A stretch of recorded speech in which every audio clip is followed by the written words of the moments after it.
Dia 7, capítulo 2. O método genial de Deus. Servindo, ajudando, doando, abençoando. Por que e para quê? Disposição lógica de acordo com o coração de Deus. Quem eu sigo?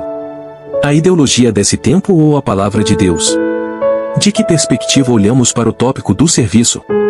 Da perspectiva do mundo ou da perspectiva divina?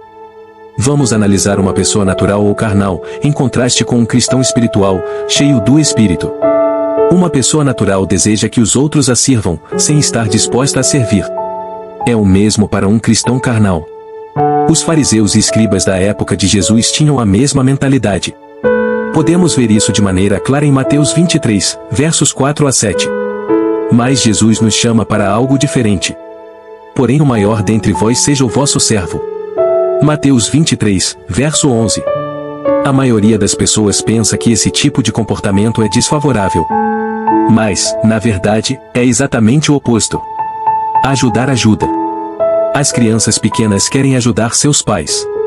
Porque é bom quando os pais aceitam essa ajuda de bom grado, embora no início esta ajuda dê mais trabalho. Pois bem, a criança cresce em suas habilidades práticas e habilidades mentais por meio de sua ajuda ou pequenos serviços. Ela fica feliz com tudo o que pode fazer, embora os resultados iniciais sejam um pouco estranhos. Quanto mais frequente a criança puder ajudar, melhores serão os resultados. E chegará o dia em que a criança, de repente, será uma verdadeira ajuda para seus pais. A criança desenvolveu uma habilidade. E quando a criança puder ajudar em áreas diferentes, ela crescerá e se tornará uma pessoa capaz. O que aconteceria se os pais não permitissem que a criança ajudasse? A criança ficaria frustrada e seria muito mais difícil para ela aprender a lidar com a vida. Colaboradores de Jesus. Por que e para quê?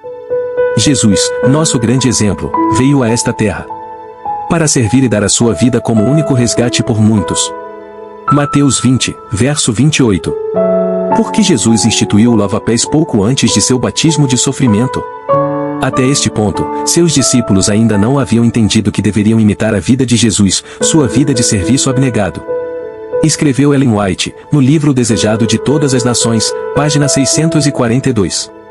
Nessa última ceia pascual, Jesus repetiu seus ensinos mediante uma ilustração que os gravou para sempre na mente e no coração deles. Será possível que nós também ainda não tenhamos entendido o verdadeiro significado do lava-pés? O salmista nos convida. Rendei culto ao Senhor com alegria, vinde à sua presença com cânticos de louvor. Salmo 100, verso 2. À primeira vista, pensamos que alegria e serviço não combinam, certo? Pense novamente em como as crianças querem ajudar. A criança experimenta alegria, quando pode ajudar ou servir. Deus sabe que servir é bom para nós. Ellen White comenta que, no plano da salvação, a sabedoria divina designou a lei da ação e reação, tornando a obra de beneficência em todos os seus ramos, duplamente abençoada. O que dá aos necessitados, beneficia a outros, e é ele próprio beneficiado em grau ainda maior. Deus poderia haver conseguido seu objetivo na salvação dos pecadores, sem o auxílio do homem. Sabia, porém, que o homem não podia ser feliz sem desempenhar uma parte na grande obra em que cultivaria a abnegação e a beneficência. Para que o homem não perdesse os benditos resultados da beneficência, nosso Redentor elaborou o plano de alistá-lo como seu cooperador. Testemunhos Seletos, volume 1, páginas 360 e 361. Que pensamentos surpreendentes essa citação contém. Vamos dar uma olhada. 1. Fazer o bem, independente do que seja, é bênção dupla. Tanto o doador quanto o destinatário recebem uma bênção. 2. No processo, o doador recebe uma bênção maior do que o receptor. Deus designou que praticar a abnegação e mostrar boa vontade para com os outros refina o caráter e nos faz felizes. 3. Além disso, muitos contatos com as pessoas são feitos dessa forma, o que, em alguns casos, pode levar a amizades genuínas. 4. Ser um verdadeiro colaborador de Deus também significa levar as pessoas a Jesus. Isso fortalece nossa fé e cria uma alegria profunda dentro de nós. Uma experiência da Bolívia. Bênção dupla por compartilhar. Que bênçãos incríveis recebi ao ler este livro, se referindo ao livro Passos para o Reavivamento Pessoal. Todas as manhãs, durante nosso devocional, compartilho os pensamentos com os alunos de nossa escola de missão. Por meio da preparação e transmissão, sou 2 vezes mais abençoado do que vocês. No reino de Deus, sempre funciona assim. Quem doa sempre recebe mais do que quem recebe. Testemunho enviado por D.K., Bolívia na América do Sul. Servindo, doando, ajudando. Visto que não apenas as pessoas naturais não gostam de servir, mas também os cristãos carnais, geralmente a maioria dos membros da igreja, primeiro tem que ser preparados para o serviço. Estar cheio do Espírito Santo é vital para essa mudança, pois ele traz uma atitude diferente. A Bíblia fala muito claramente sobre essa tarefa. Assim, ele designou alguns para apóstolos, outros para profetas, outros para evangelistas e outros para pastores e mestres, com o propósito de aperfeiçoar os santos para a obra do ministério, para que o corpo de Cristo seja edificado. Efésios 4, versos 11 e 12. Os líderes têm a tarefa de ensinar as pessoas sobre a preparação para o serviço, ou seja, Cristo vivendo em seu coração por meio do Espírito Santo, e sobre o significado do serviço com benefícios nós mesmos e para os outros. Isso pressupõe que eles tenham uma vida com o Espírito Santo, além de ser exemplo e ter competência para dar instruções práticas em certas áreas. Assim, Deus abençoa os líderes, e a igreja é abençoada por meio deles. E a igreja será construída pelo serviço dos membros dentro e fora da igreja. Além do versículo mencionado no início, Mateus 20, verso 28, há uma série de outros textos, que nos mostram que servir, doar e ajudar são atividades abençoadoras. Vejamos Lucas 6, verso 38. Dai sempre, e recebereis sobre o vosso colo uma boa medida, calcada, sacudida, transbordante, e generosamente vos darão. Portanto, a medida que usares para medir o teu próximo, essa mesma será usada para vos medir. Ouça o que Salomão nos diz em Provérbios 19, verso 17. A quem dê generosamente, e vê aumentar suas riquezas. Outros retêm o que deveriam dar, e caem na pobreza. O generoso prosperará. Quem dá alívio aos outros, alívio receberá. Provérbios 11, versos 24 e 25. Quem trata bem os pobres empresta ao Senhor, e ele o recompensará. Paulo também insiste que aquele que semeia pouco, também colherá pouco, e aquele que semeia com fartura, também colherá fartamente. Cada um dê conforme determinou em seu coração, não com pesar ou por obrigação, pois Deus ama quem dá com alegria. Segunda carta aos Coríntios 9, versos 6 e 7.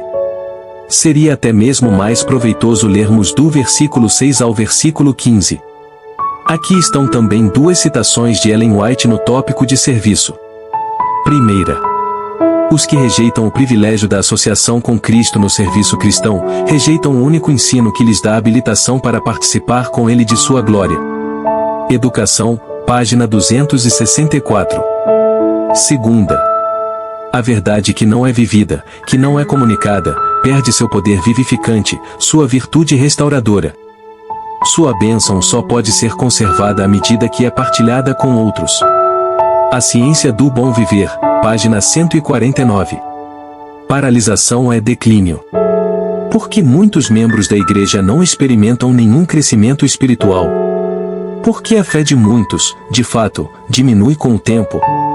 Por que muitos não gostam mais de ler a palavra de Deus? E por que muitos não têm mais o fogo do primeiro amor? Só há uma resposta para mim. Porque eles estão vivendo como cristãos carnais.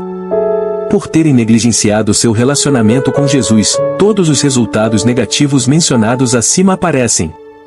Um relacionamento de amor intenso com Jesus nos protege do egoísmo e nos motiva a servir aos outros. Como resultado, somos ricamente abençoados. Primeiramente, não significa que somos os mais ativos possível na igreja, mas sim que nossas ações são guiadas pelo Espírito. Para que isso aconteça, Jesus tem que viver em nossos corações por meio do Espírito Santo. Infelizmente, muitos cristãos não entenderam isso completamente. Eles acreditam que, primeiramente, devem ser ativos na igreja para que Deus os aceite como seus filhos. Mas é exatamente o oposto. Um verdadeiro filho de Deus, por seu amor e gratidão a Ele, terá prazer em fazer algo em sua obra, para a edificação do reino de Deus. Ao mesmo tempo, uma vida cheia do Espírito Santo o motivará também à ação. Deus tem uma ou várias tarefas para cada pessoa.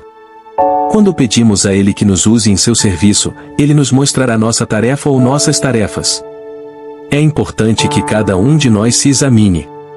Eu sou um cristão renascido, estou em Cristo Jesus? Se sim, saberemos que Jesus Cristo, a quem entregamos nossa vida todas as manhãs, vive em nós e pode operar por meio de nós. Mas se tivermos que responder com um não, à pergunta acima, devemos imediatamente ir a Jesus e pedir-lhe que entre em nossa vida por meio do Espírito Santo. Reserve tempo suficiente todos os dias para o seu relacionamento com Jesus e o Espírito Santo. Assim, recebemos a mentalidade e a atitude correta que precisamos, para manter nosso primeiro amor ou para recuperá-lo, para gostar de ler a palavra de Deus, para crescer espiritualmente e servir a Deus e ao próximo com alegria.